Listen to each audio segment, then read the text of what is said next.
భజన వల్ల మనసు, నాడీ వ్యవస్థ ఉత్తేజితమవుతాయి. సామూహికంగా భగవన్నామావళిని లయబద్ధంగా గొంతు కలిపినప్పుడు మనసు అలౌకిక ఆనందంలో తేలుతుంది. 10 మందితో కలిసినప్పుడు తాత్కాలికంగా సమస్యలన్నీ మరచి, భగవంతుని భజించడం వల్ల మానసిక, శారీరక ప్రశాంతత కలుగుతుంది. అలసటను మరచిపోయి నూతన పొంది ఉత్సాహవంతులు అవుతారు.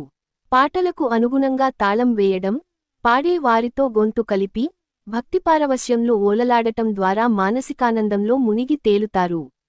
భజన వల్ల హృదయస్పందన బాగుంటుంది. గుండె పనితీరు మెరుగుపడుతుంది. దురాలోచనలు దూరమై, చైతన్యం పెరుగుతుంది. 2 చేతులు కలవడం వల్ల మెదడు చురుగ్గా పనిచేస్తుంది. క్రమపద్ధతిలో సాగే శృతిలయల వల్ల ఆల్ఫా, తీటా, డెల్టా తరంగాలు విడుదలవుతాయి.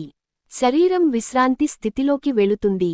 మనసుకు ఎంతో ఉపశమనం కలుగుతుంది.